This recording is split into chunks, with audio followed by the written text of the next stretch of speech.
things have changed a lot when it comes to how you charge and how you get paid when you're mixing or producing. So let me just kind of explain how this works a little bit. Back in the day, pre-DAW, when there was everybody recording on a console and tape, no email. The bands were in the room when the mixes were being played.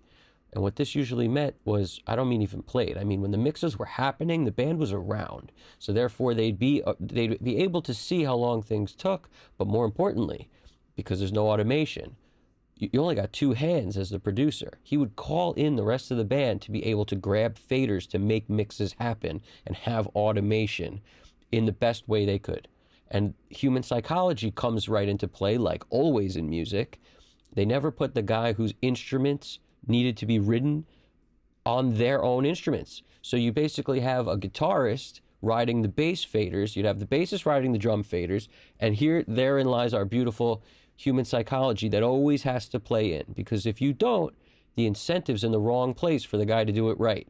He's more concerned with his part, not the song. He rides the drums too hard because he is the drummer on the drum faders all over. This is the same way we could apply to how mixing gets charged today. It's not on an hourly basis. It's by flat fee, just like production.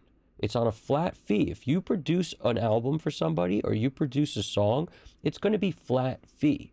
And the reason is, and granted, this may not always be the case, but it's the case, the norm, most of the time. And the reason being is because the incentive is in the right place.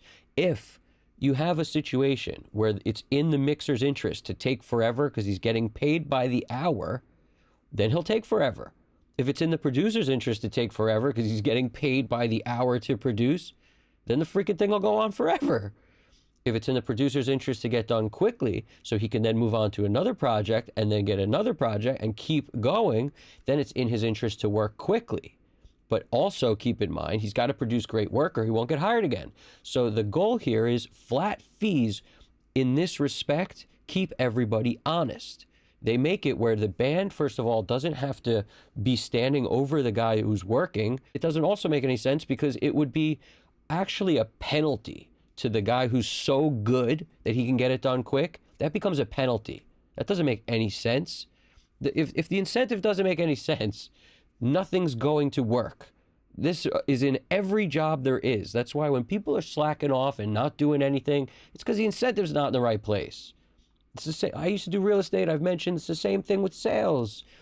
A lot of times the heads of companies who run sales businesses don't want to give a draw away. If they give a draw, which is basically a paycheck every week, irrespective of commission, then the guy has no incentive to actually work and make sales because he's getting paid anyway. So it makes no sense. Whereas the other way, if he gets no draw, he's got to be hungrier, which was the case in my business. You have to be hungrier because if you don't actually make sales, you don't get people to sign leases, you don't make any money. So the incentive's in the right place. So you actually have to work, you actually have to make sales, you actually have to be good. And the better you are, the more you get paid. Not everybody gets paid and then, well, how does that work? Doesn't work at all. Just like in mixing and producing, it doesn't work at all. It's in the interest of everyone involved for the best product to be delivered, and it's also in the interest of everyone involved that it gets done in a timely fashion, and when you put the incentive in the right place, these things happen, okay? So I just want everybody to understand this so you realize if you're producing, expect a flat fee, and that way it's up to you to manage the band, determine how long you got to spend on what, plan the time schedule based on the budget, and figure out exactly how you're going to get this done as a producer. That's up to you. And the money you got paid for it, you're basically determining, I have to be able to get this whole thing done given this amount of money. And if you take twice as long, you're now losing money, right? Because at a certain amount of time, you're losing money. Once you've gone over the amount of time allotted, you really start losing. So it's the same with mixing.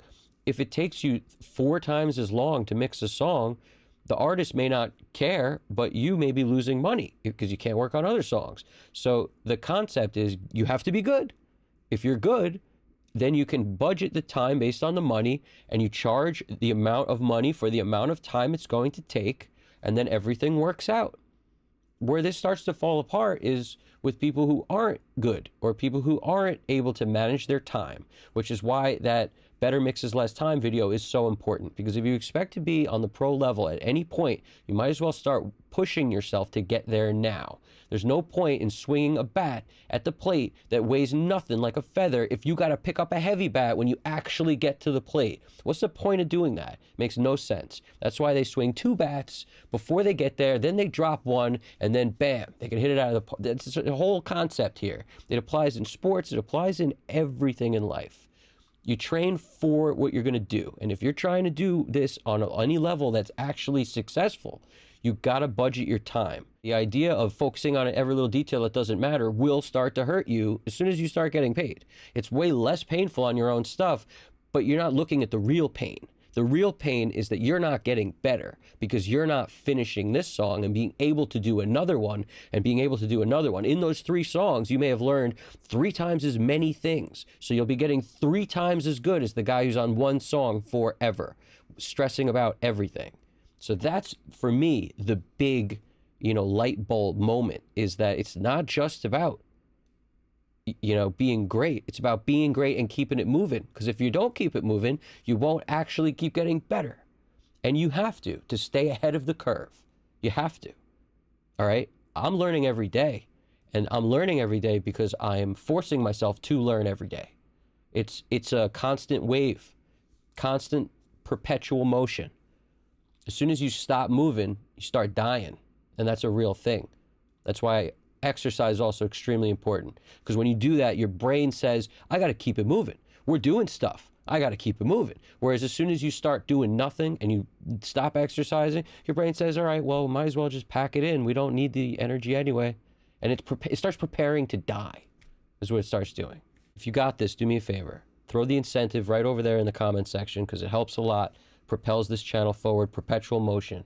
Also hit the like button if you liked the video and subscribe if you haven't already. This is Evan Jaffe, Custom Cut Studios. You guys got this. Take it easy.